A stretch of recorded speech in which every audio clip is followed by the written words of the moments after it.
Now let me stop. Get right to it. Yo, we right to it. Let me put my phone on silent. All right, so we cut out this first part. That's not an issue.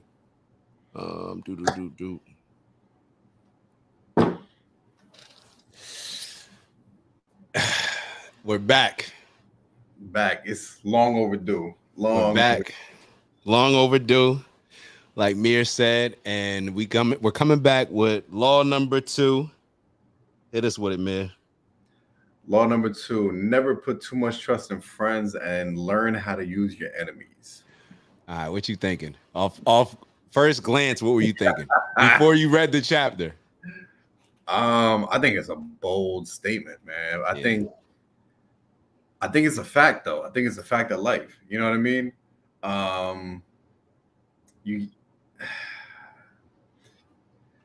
Me personally, I categorize people. Once I trust you beyond a measure of a doubt, or whatever the saying is, you're family. You're family to me. You know what I mean? Like, we're family. You know what I'm saying? If we're still considered friends or acquaintances, there's a certain level of trust I'm not passing. Right. And you know what I'm saying? And there's certain level of trust that I feel like the opposite party has as well. Right. You know what I mean? Right. I feel like that could be overstepped. It could be mistaken. The boundaries are always confused when they're not clearly defined. An enemy going, you know where you stand with an enemy, as an op, as you know, the young generation calls them. But an op, you know exactly where you stand at all times. Right.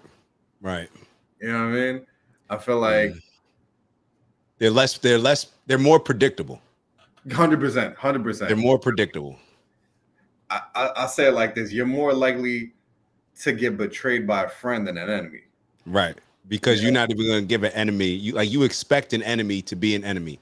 Yeah. You know exactly what that is. And an enemy is going to keep you sharp. You only let your guard down when you're around loved ones, friends, people that you feel comfortable with. 100%. And I feel like also the book did a good job of describing certain people. Right. And I'll let definitely I know you're going to jump into that, but also I feel like for everybody watching this, it's also good to take a second. Like, reading it, you'll understand it, but if you haven't read it, an enemy is not necessarily like an evil person. An enemy is just somebody you define as your enemy, as your corporate enemy, as your personal enemy, as your spiritual, whatever you're defining as an enemy. It doesn't have to be, to the nth degree. You know what I mean? So it can always be whatever you define it as. And then at the same token, you're going to know how to categorize that person based on your labeling of that person. Right. And it's almost Patrick Bet-David. He has a book, Choose Your Enemies Wisely. Yes. And it's not necessarily, like you said, about people that you hate. It's just this person's going to keep. It's like when you're playing sports. Yeah. If you're going to go do one-on-ones against somebody where I'm going to practice against you every day, I want to make this person my enemy, but I want them to be a good enemy because they're going to keep me on my toes. Yeah. Us going back and forth is going to keep me sharp. It's going to sharpen me even more. So yeah, there's definitely value in the enemies. And going to the book a little bit, the stories that they tell, it's like you said, there's so many examples in here where an enemy or a quote unquote friend turns into an enemy, where a friend that you put in position. I know it was King Michael or Michael the Third. Michael the Third, when he took the throne. I know boy's name was Michael. Yeah. Michael the Third, when he took the throne as the Byzantine Empire. Hopefully I'm pronouncing that right. Byzantine. And he had the option to either bring somebody on that was recommended by the family, somebody with a little bit of experience, or to bring somebody on as his right hand man that was his homeboy. He brought on his homeboy. What ended up happening? His homeboy almost took the position for granted. Initially, you give somebody something, they're going to work for it. Yeah. Eventually, it got to the point where his buddy, who he thought was his buddy, Basilius, he ends up feeling so entitled from the position that he starts to feel himself asking for more money. Oh, I'm not making enough. And it's almost, and I think he even gave him, or maybe this was a different story. But a different story in here, but one of them gave him his mistress. I'm not sure if this was the exact one, but set him up, it's just a different time. But you know, set him up to live good, set him up to have a great position. But what ended up happening? You got Michael, who overspending, not saving his money, not being responsible. Then when he goes to Basilius, you know, he's asking for, I guess he owed some money or something like that, or he had borrowed some, and he kept acting as if he was broke. And then Basilius realized that Michael has no money. And at this time, Basilius was the person that the person who was supposed to, or was recommended to be Michael's right-hand man. I guess like Game of Thrones, you would call like the hand. You know what I mean? The person that, I'm a Game of Thrones guy. What? Yeah, I think it was during the pandemic I got hooked. Matter of fact, Game of Thrones, I'm sure whoever wrote Game of Thrones has read Power, the 48 Laws of Power. Yeah, the dude. I'm sure. What's his name? Martin. Sidebar. You know he's from Jersey, right? I didn't know that. He's from Bayonne.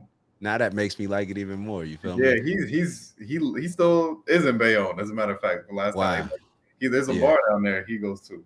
Dope. That's the whole time. That's the whole time. Yeah. But there's a lot of correlation, so it makes sense. Yeah. But the person that was supposed to be recommended to be Michael's hand, Basilius, I think, convinced Michael, like did some finessing and pretty much convinced him to like, we got to kill him because he's going to try to, you know, take over and overthrow you. So therefore we got to kill him now. And I think Basilius may have been the one to actually, no, I'm not sure if Basilius was the one to kill him. I forget. But Basilius, dude gets killed. And then Basilius ends up taking over the army. So now he's got the military in his pocket. He's got their support. And he also knows that Michael is not in a good financial position. He has money. So now he's like, oh, no, we about to get Michael up out of here. Yeah. He's like, we about to get Michael up out of here. He gets Michael up out of there and ends up taking over. And it's such a ruthless thing. And as I'm reading this book, I'm realizing, like, did you tell me or that this book was like banned or something? Didn't you say last time that this book is banned? Yeah. When I'm reading this chapter, I realize why. I'm like, yo, this is evil, but it's true. It's such a manipulative rule, you know what I mean? But if you do this, you do know how to move around, survive and thrive. This is I would categorize not a rule to thrive. This is a rule to survive. When you like, I don't want to be living, I don't want to be thinking like this law every day, you know what I'm saying? You know what I mean? Like everyday business, everyday like world speech or something, or you know, chillaxing. I'm not trying to think about this. Right. But one day I'm gonna stab you in the back, you're gonna stab me in the it's like, damn, like bro, there's gotta be something else. You know, but at the same time, if I'm thinking about bottom line, I'm using this to the fullest. I'm using this 100%. And I think it's crazy because if you just take the first part of this, never put too much trust in friends. Like it really makes you redefine how you think and who do you categorize as a friend. You know what I mean? And I feel like it goes. There's so many ways to attack it, but it also falls into that saying: you are who you keep around you. You are the company you keep. So who are your friends? You know what I mean? Do they consider you their friends? I think that's what the bigger question is.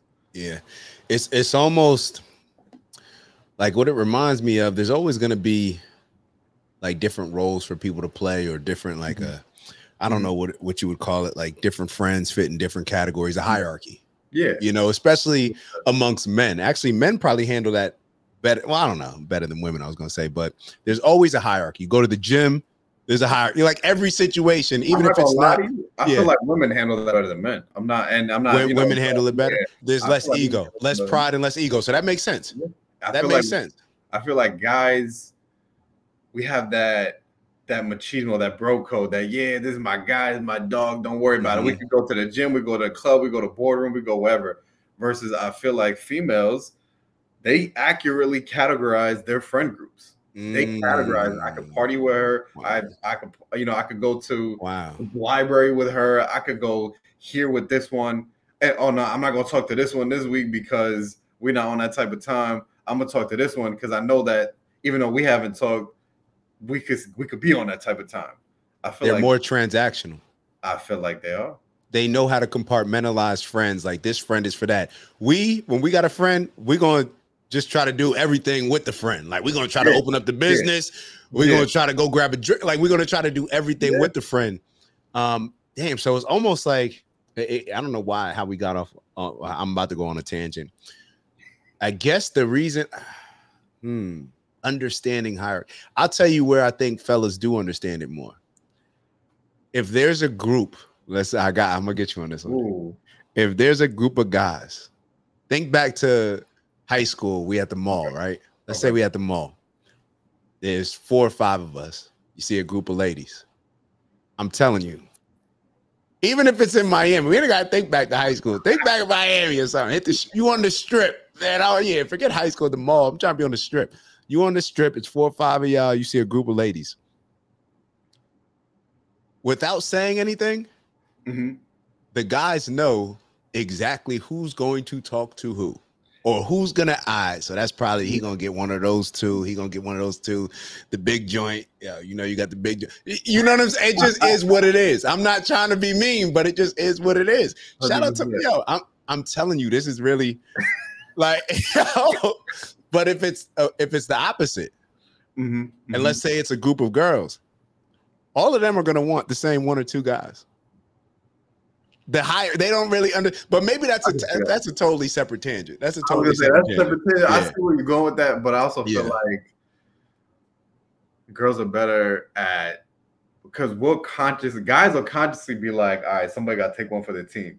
I feel again like females will be like, she's taking one for the team, not asking like, I'm getting women are more direct. I feel like you said, transactional. I feel like it's more transactional. Damn, yeah. Because I also feel like guys hold more, for better for worse, we call it bro code, right? So for better for worse, we get into situations, it's bro code, this code, it's that code, versus I don't see that on the flip side. You know what I mean? For better for worse on the flip side as well for women. So it goes both ways, but that's just observation on my end. I agree. And I was thinking about something. I kind of lost it. But with the ladies, I do see them, and maybe this is your experience, maybe it's not, but women they judge characters, like you said, very well, where you can have a woman, your girl, there could be a guy that you're hanging out with, whatever, you know, you going to the bar with, working out, that's your new homie. Your girl could meet him and just something rub, something ain't right, like it's rubber. They are just very, and maybe that's just because they're protective of you. Because I guess when it comes to judging the opposite sex, I feel like we're better at judging men. We could be around a guy for 5 minutes. So I guess it's different, but I think women are more. Is it because women have had to be in this survival mode in a different way than men, where they are more vulnerable in a lot of ways, especially when you think back to these times where women were extremely vulnerable, so they had to outthink, be smart. There was a lot more weighing on every decision. I would say yeah.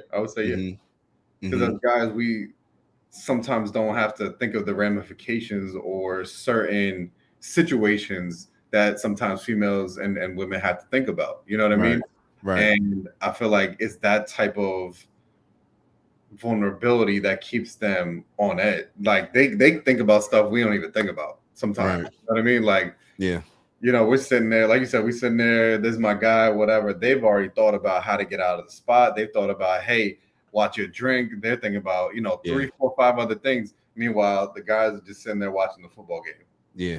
You know what I mean? Like they've already thought about the whole 9 yards. Yeah. They have to operate like that. They go on a date. They got the location shared. They homegirls already know, like, yo, if I call you, they got codes. Like, to call me right now and tell me you got different things like that. What do you think about going back to the book? What do you think about the story of? I think it was the one where towards the end where he rewarded the guy, like it was with the emperors. Yeah. And typically the emperor, they were saying, was like the most dangerous job, the worst job in this particular region. And because the emperor would get to a point where, I don't know, relationship get tarnished between maybe the military general, the guy who's running the military. Maybe if it doesn't even get tarnished, guys just want power, right? You know, some guys want power.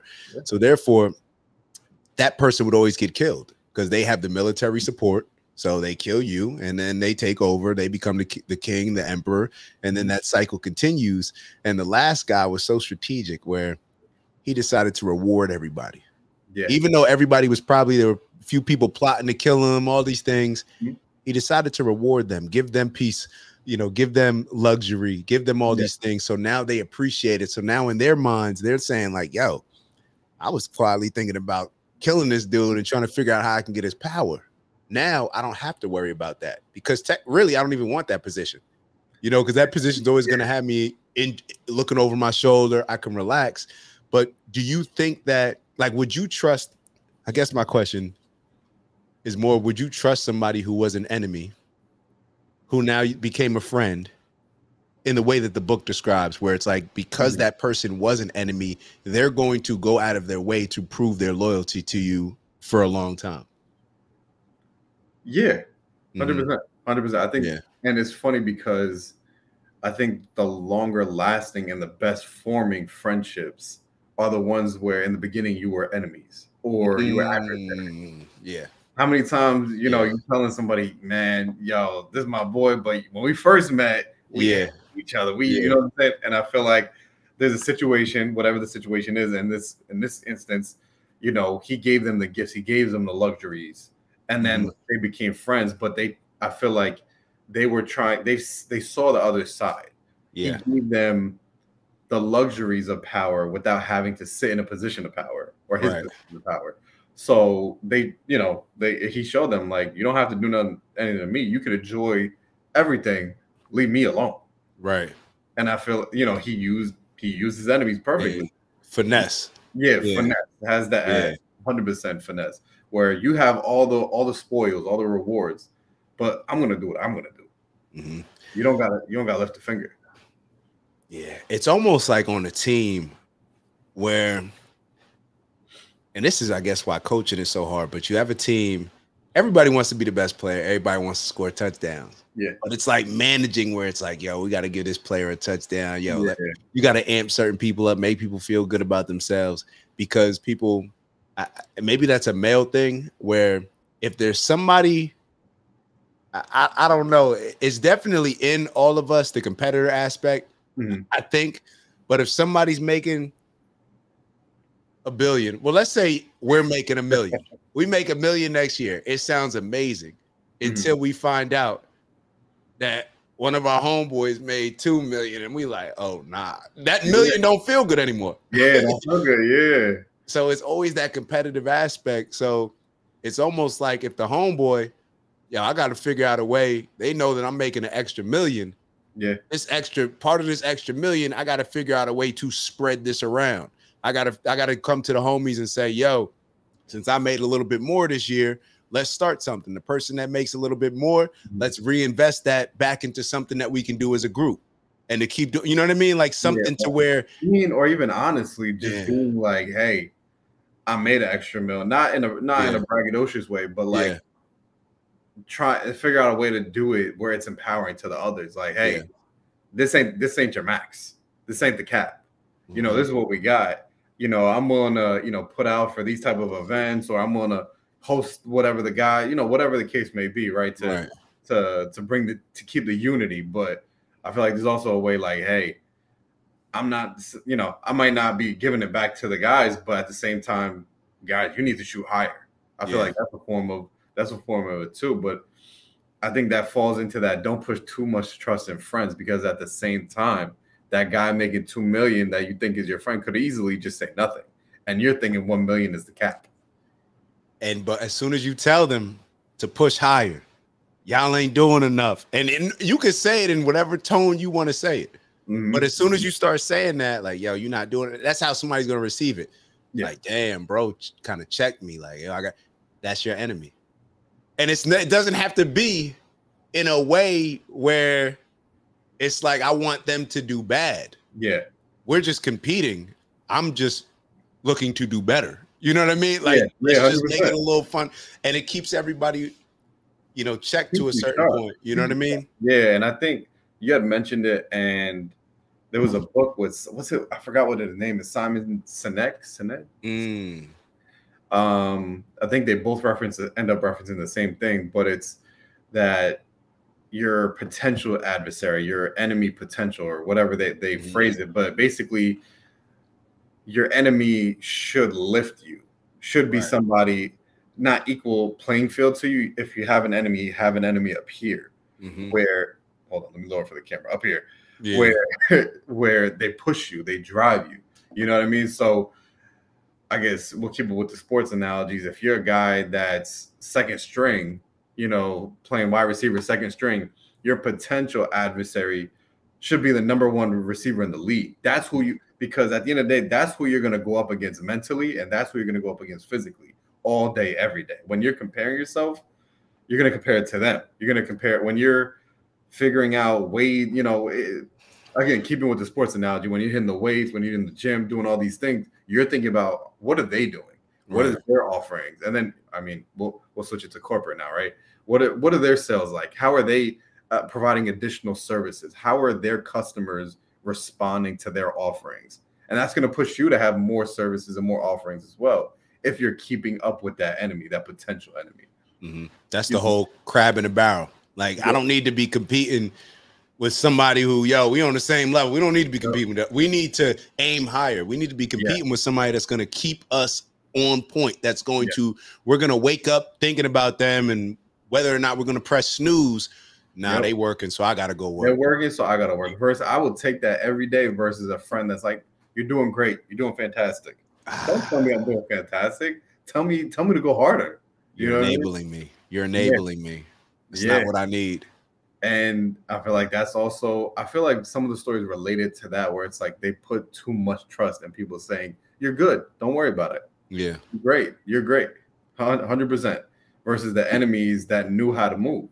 Yeah. And when you give people stuff, going back to your other point, when we were talking about, you made a little extra money, just challenge the person rather than giving something, because people do resent, people resent when you give them something.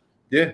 Like, people resent, like, damn, he got enough to give me something. Like, what are you giving me? I don't need that. You know what I mean? It started. Or then it turns into, it's not enough. Like, you only gave me this much. Like, you made $1 million more. Like, you could have gave me, we could have split the other 500. No, bruh. No, we're not doing that. But people start to, the mind, man, it could play games with you. It could play games with you. Then you start talking to other people, throwing it out there, and everybody may not agree, but you're going to now lean into the people that actually agree with what you're saying even more, to where you're going to cancel out everybody else. And now all you hear in your head is like, yeah, he made all that money. He ain't hold you down. Like, that's how it starts building. And that's, and then once it gets in here, it's over with. It's done. Yeah. So I feel like you're more likely in a friend role, right? You're more likely, again, when we were talking about boundaries, and boundaries can get crossed very easily. I feel like you're more likely to underestimate or overestimate a friend, whereas you're gonna get an enemy, you're gonna hit the head on the nail every single time. Right. You know how they're gonna act every single time. A friend, you might give them too much slack, not enough slack. Then you're gonna come up with excuse, they didn't help me because this and that. But an enemy, this is what they're doing every single time. They're easier to manage. 100%. It's easier to manage because, like you said, the expectations, it's easier for me to set expectations because you're more predictable. Your behavior is more predictable rather than somebody who's a friend of mine.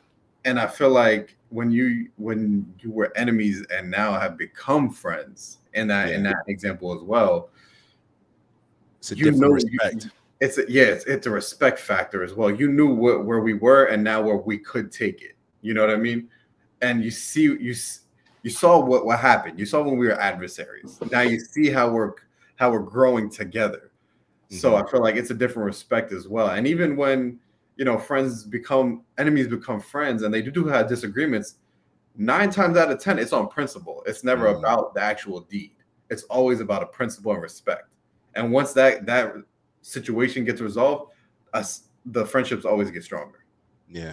Anytime I've seen it from people who didn't like each other originally, and then they, become friends, then they have disagreements, and then they become, resolve the disagreements, they're even stronger afterwards. Like, you can't break that bond. Yeah. Yeah. I see it, bro. I was listening to this, a random tangent, but I was listening to, not really random, but with Nipsey Hussle, the Black Sam interview. And a bunch of people were coming out saying like, yo, Nipsey didn't really have like a lot of his friends, a lot of people that after he died are supporting him. And it looks like everybody's his friend. Yo, Nip could go anywhere. But they were saying when he was alive, it wasn't like that. There was a lot of jealousy, a lot of resentment. He couldn't do enough for everybody. Couldn't spread the pie open. Yeah. Got everybody counting your dollars, what you're making. And it's never as much as it. People don't take into consideration taxes. It's like, yo, they start counting your money, looking at your salary online. They don't take into consideration that you got to pay taxes. So cut that in half. It used to. I'm telling you. Uncle Sam gonna come for that pie. Uncle Sam gonna come for that piece. That's for sure. Yeah, yeah. I'm realizing it more and more. And this is something. Real quick before we head out, but this is something like I'm thinking back to, when I first was playing ball. You're spending all the money. You're the one spending all the money. You're the friend with the money. And now when you're spending it, everybody else is kind of just, they expect that. Then if something changes and you're like, yo, we need to, let's figure out, throw in something. Then it's like, damn, like, what you mean, bro? You making this much more than that? Then come to find out, I've been in position where Cat said, I'm paying for, I realized they got more money in the damn bank account than me because I ain't been playing in a while, but I'm just so used to showing out. You know what I mean? Yeah, I'm just so used to, like, if I feel like if I'm used to taking care of dinner or something, I'm gonna try to keep doing that. You know what I mean? Like, I'm gonna keep, but it's on the other person to be like, nah. Be observant, understand it. Like, yo, let's split this. And I feel like that fits perfect, right? Never put too much trust in your friend. You put too much trust in a friend. Yeah. Versus the enemy going to be like, I got this. It's cool. Thank you. I got it this time. You know what I mean? Or an enemy turn friend. Yeah. Will be like, hey, you always putting out. I got this one. Yeah. I appreciate you. I got this. I think it goes back to what you said, like this whole chapter where there's the respect and the principles. When you turn an enemy into a friend, first off, an enemy knows what it's like to compete against you. And you're only going to be an enemy with somebody that you respect. If I don't respect somebody, bro, like, it's like if we're playing against, this is going to be bad, but if we're playing against Belleville or, somebody growing up, in football, like, I'm just saying, it's like, it's harder to get excited about that. You know what I mean? And it's the same thing for us. When we're playing against Bosco and Bergen, we get excited for the game, but they probably looking at it like, yeah, I ain't really worried about them. But when you have a mutual enemy, there's a mutual respect. Yeah. You appreciate that person. You understand that person puts you in a position where you got to be at your tip top. There is no letting off. There is no letting off the gas. And now when y'all link up, you realize that, yo, we some monsters together. Like, we thought we were that, separate as enemies. Now we come together. It's an unstoppable feeling. Now it's to the point where you can feel it just by walking around with somebody, like somebody that you see it all the time. Like after boxing matches and MMA, those are those I think because it's combat sports and you're putting so much on the line and you're risking so much that after the fight, you have people that had so much animosity before, but then afterwards it's like, yeah, we best friends and we're locked in because there's a different level of respect, appreciation there. I was gonna say you 100%, and there's a lot of physical boxing, especially even in the and again, it could be for could be for show, could not, this could all be acting, but being a viewer, I'm taking it for what it is, right? Even like the MMA, like you said, UFC, the Adesanya, his fight. Israel. Israel. I like him a lot. That's my dog, man. His mindset, his motivation, the way he talks. It's a little grandiose at times, but it gets the message. It cuts through the noise, right? And how much smack they were talking in the beginning, right? They notify, arguably enemies, right? After most matches, I'm not gonna say all, most matches, and that match in particular, I was watching to make sure that it happened. You know, dude won. You know, Israel tapped out, fortunately. You know, I was hoping it went the other way, but he tapped. And, you know, they gave a little dap, went to their corners, then came, I forgot the other dude's name, but he came back to his side and pulled him, you know, hey, and they had a good 2-3 minute conversation. And you know, they dapped each other again, and good fight. You know, you're a good fighter. You could see, you saw that part, you saw on the camera. And I can only assume that conversation was going from an enemy to a potential friend now. You know what I mean? Yeah. Until they got to fight again. But until they got to fight. But then even then, there's a different level of respect. So yeah. And I was just gonna say that level of respect that they have for each other now, until that next fight, until any other situation, that level of respect they have for each other now is tenfold. Yeah, you've gone through something with somebody, and your foundation, almost like even from the foundation of your relationship in a lot of ways, or maybe even if you didn't hate each other in the beginning, but that foundation, you've already gone through something as adversaries. Now when you come, so never put too much trust in friends. Learn how to use enemies, and learn how to befriend enemies. Like learn how to, you know, so it's not as it's not as toxic and just negative, but learn how to befriend enemies, man. Appreciate people that we compete against. Appreciate people, and learn how to correctly categorize enemies also, I would say. Just because you don't like somebody, don't make them an enemy. Right. You know, you don't have to be super emotional. Somebody could be your enemy without you being emotional, you know, talking crazy about them, you know, wanting harm on them. Nah, we just competing. You just ended up on that side, I'm on this side. Let's go. Yeah, it's healthy to go. Like you said, let's go, run it. It's healthy. That'll get you off your butt. And competitors understand. And I think competitors understand both sides of it. Competitors understand, like, hey, if that's the top guy and I'm not the top guy, I got to shoot for that top guy. So it's just you don't take it personal. It's just like, yo, I'm just in this position. I'm the emperor. All of them want to be the emperor. I get it. So let's figure out a way to where they want to be what they are. You know, they don't have to necessarily want to be the emperor. They can actually have a more cushy, you know, life that's more luxurious, that comes with less stress. So so a different level of appreciation, different level of respect, and definitely the principles are there. You see it from a more principled standpoint. So never put too much trust in friends. Learn how to use enemies. Hope y'all enjoy it. And you got the last words, man. Last words. Stay tuned. Law number 3: conceal your intentions. Conceal your intentions. Conceal your intentions. Stay tuned, because that's gonna be a juicy one. Yeah, I'm about to say. Conceal your intentions, man. Well, we'll see y'all soon. Appreciate y'all tapping in. We're gonna keep this going. We will be more consistent. That's on me. I'll make sure that I'm on top of that, and we'll see y'all soon. Ew.